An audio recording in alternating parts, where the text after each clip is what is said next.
Good morning. Welcome to Melzworld Live. I'm Otis, and today is April 30th, 2025. I think it's the last day of the month. Yes, right? Now I have to look at my calendar. Oh, boy. Right. Let's see. Yep, that's it. 30 days in April. We're into the fifth month. Holy mackerel. I hope everybody had a good Tuesday. I see we got a couple viewers in Twitch. Keita, if that's you, say hi. Otherwise, if it's not, let us know you're listening, and we'd love to see you. But yeah, let's go ahead and kick this off. Last night was another three-parter from Andor. It jumped another year. I'm sensing a pattern. I'm sensing that it's 3 BBY, which, according to my understanding, is the 3 years before the Battle of Yavin. That means that they've been jumping a year every single 3 episodes, which is a tidy way to do it. You know, if you're at 3 BBY, that means that every 3 episodes is going to decrement a year. So the next week episode is going to be BBY2, and the next 3 episodes after that I would assume is BBY1, and then after that is immediately Rogue One. So we have a lot to cover as a show before we get to where Rogue One kind of slides right in. But more importantly, you know, it's really setting up the Death Star. So I think what we need to pay attention to is what's going to happen at Gorman that's going to set off the knowledge and the kind of the foresight that there's a problem, and then they need to get a hold. What's interesting is, I think his name is Galen Erso. He's the Imperial architect who built the Death Star, but also built the failure in the Death Star. And I'm curious because obviously Galen made the decision after Krennic forced him to build the Death Star. He made the decision that he was going to rebel. And his version of rebellion was building a massive weakness in the system. Oddly, though, the weakness is incredibly difficult to spot. So, but I guess, yeah, if you build it into your plans and you tell them, and there you go. So, yeah, it'll be interesting to see if Galen or someone related to Galen shows up in the next 6-7 episodes, right? Because you need to know that everything that Luthen planned has a root in the people that made those decisions. And I like this. I like these next 3, the last 3 episodes that we watched. I enjoyed them because you get to see Cassian play a role that Luthen's always played.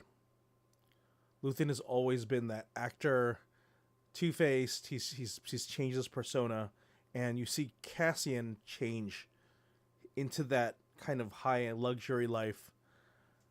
But what I think is interesting is when Cassian goes to Gorman, he realizes, and this is what makes his humanity so important, he realizes what a bad idea it would be to assist the Gormans. He knows that they're being... he doesn't know, but he's pretty sure if they're getting Imperial information, it's a good chance it's false. And he's hitting it on the head, right? There is a little bit of confusion, and I'd love to get more information on this as to why. Hi, everyone. We're talking about welcome to everybody in the Twitch stream. That's way more people than I ever expected to be in here. So say hi if you're here. I'm just talking Andor, so if that's not your subject, I apologize, but I watched Andor last night, and it's been absolutely just exciting to. There you go, I lost someone. It's been exciting to see and kind of talk about it. So if you're watching Star Wars Andor, that's what I'm actually talking about right now. But Cassian visits, and spoiler alert, by the way, Cassian visits Gorman, and he sees that they're stressed out, that they want to rebel. I think it's interesting that Gormans kind of sound French, even though it's their own Star Wars Gorman language. It's space France, I guess. And it really is. It's space luxury France. They're a textile planet. They're focused on spider silk. So once again, high fashion, very much a parallel to France. On top of that, they have a version of the Tiananmen Square massacre. They call it the Tarkin massacre, where Grand Moff Tarkin literally just plants his spaceship on top of people. Right? He's got a starship hovering over some public square. They say no, and he just plops his ship over, killing thousands of people. So there's this monument of murder. Okay, good. Yes, thank you. Definitely. Don't stick around if you don't want to hear. I'm definitely talking about Andor, and I don't want to spoil it for anybody, but I'm talking about it because mostly no one's in here. So this is a safe space. But if you want to hear it, like I said, it's really fascinating for me to talk about. So Gorman is space France, but it has its own Tiananmen Square massacre, and it's a high end planet. Lots of money. The people are proud, and it's fascinating because the important part is they want to rebel. There's a need to rebel. There's leadership there. There's an organization. They call it the Gorman Front. But the problem is Cassian sees that it's not going to work out for them. It's too late. They're too rushed, and it can only turn bad for them. It can only go sideways. And that's problematic. Because he feels bad, right? This is the difference between an accelerant like Luthen and someone like Andor who sees not the bigger picture, but he empathizes too much with the people that he's working with. He sees them, he realizes that they're going to just ruin themselves if they pursue this path of rebellion. And what I think is funny is Luthen knows this. Luthen thinks it's perfect. Luthen thinks if they stage a rebellion that fails, it's in the public eye. And that's amazing.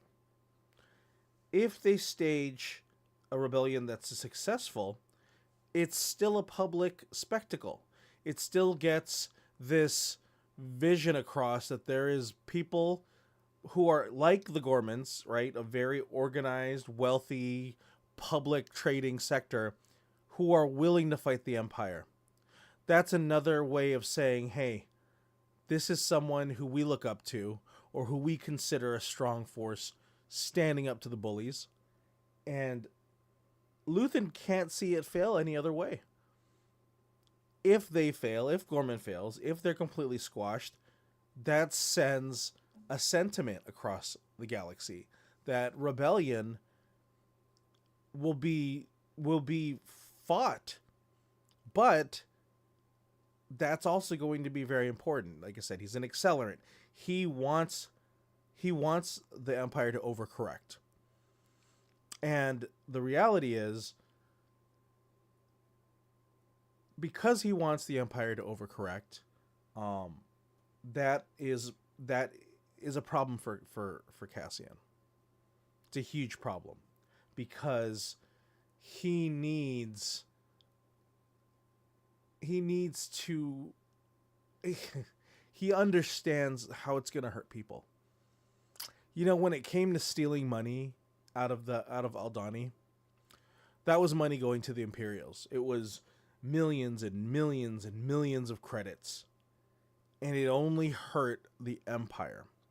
Now, what Cassian doesn't see is what Luthen does with Lonnie, where he takes Lonnie's information, he serves up one of the rebellion factions. He serves them up to protect Lonnie's role in the ISB. So this time around, a real planet is in danger, and Cassian has not hardened his heart to the point where he can do it. So he walks away, and he doesn't want to take part in it, and that's where Mon Mothma's cousin comes into play. She is that willing soldier. She is that unflinching executor. And that is absolutely the problem with what's going to happen in this episode. They arrive. And by she, I mean, I forgot her name. This is what makes everybody else better at this. I have no idea all of the names of the characters. I'm not going to write it down anymore. This is just me talking. But she talks about following orders unquestioningly, and she has a point, because that order is what would have saved Cinta. That adherence to the rules or whatever. However, even if it went perfectly, even if it went exactly right and Cinta didn't die, I mean, the Empire knew about the whole thing. Their plant, Cyril, passed all the information. The part that I'm hoping to understand later is, what does Cyril not know that Deidre does? I'm curious. I'm sure all of these TV, like YouTube reviews are going to, dive into that, but I think his name is Patagaz Parvati's.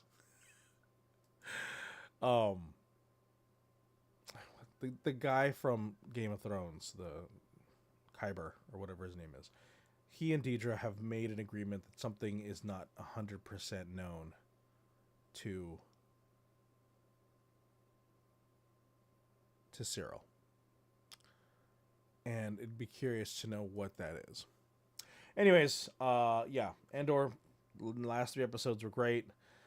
If you're going to compare apples to apples, season 1's Andor with the jailbreak is just amazing, and it's very hard to top. This is a great episode. This is a series of great episodes, but it's hard when you're comparing, and it's not like they have to beat for beat match that energy. This is clearly a very tense episode. I felt my butthole clench. I think it was good in that sense, but you're always thinking back to like, oh man, I remember the jail sequence. But this is important, right? We learn in the jail sequence the lengths that the Empire is willing to go to effectively enslave people to build their projects. And it radicalizes Andor, because he was really ready to chill, and then he still got sucked into the Imperial machine. The Imperial machine sucked him in and turned him into what he is. This series of episodes, these last 3 episodes, show that the desperation in Luthen's camp is leading to mistakes. It shows that there is a line right now still that Cassian won't cross. He is not the accelerant that Luthen wants him to be. And it also shows that the Empire is getting smart. The Empire is figuring a way to counter terrorism, their idea of terrorism. That entire discussion between Krennic and Mon Mothma was, a masterclass in 2 very opposing philosophies. And so all of these things are coming together, and you're getting closer and closer to what would be the Battle of Yavin. And it'll be interesting because, there's going to be a line in the next 6 episodes where Mon Mothma crosses over from politician to rebellion leader, right? Where she will take more of Luthen's ideals and she'll manifest them in her own decision making. But also, we are going to lose many of these characters. We're probably going to lose Bix. We're probably going to lose Luthen and Clayna. I don't know their names. There's a lot of names. We're going to lose them. And we're going to lose them in the next 6 episodes. That's the craziest part. No one gets away. We already know Saw Gerrera dies in Rogue One. We already know who isn't going to be there at the end. But we also haven't met K2SO. We also haven't reunited with the guy that Andor broke out of the jail with. There's still people like and I don't think they're gonna get him, but there's people like the Jedi or the Force user monk, and there's people like God, I forgot what their name. Anyways, there's more people that are part of the Rogue One team that haven't showed up yet. So very interesting to see how that goes. Let's go ahead and go through the details. I think I've spent too much time waxing about Andor. No house updates, no health updates, no auto updates, work updates. Yeah, I gotta focus more. This is a very important time to focus on the video resume, which I really wanted to do. So, yep, video resume. I'm probably gonna review the Hungry World Farms. Jimmy reached out to me regarding the Epicenter. So, reconnect with James, and then with Hungry World Farms, just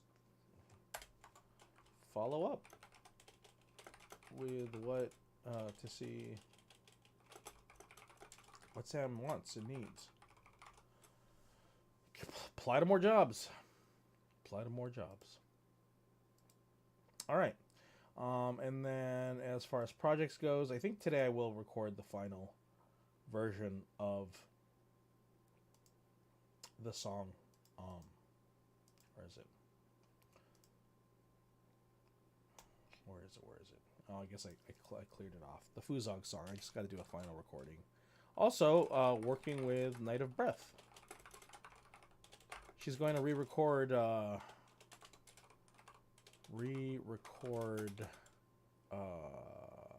Crystal Heartbreak. Also, I'm working with somebody named 12. I think that's how their name is spelled. So they're going to work on a melancholic beat. Whatever that means. Okay, so that's everything that I got going on, which is, I need to have more work than more projects. That's the joy of the things that I do. Okay, that's odd. Anyways, thank you guys so much for coming. Thanks for letting me talk, Andor. I know I need to follow up with Chris Arnold, who popped in for a moment to listen, which is really great. But he needs to finish season 1 of Andor. That's my fault. I haven't really gone into that.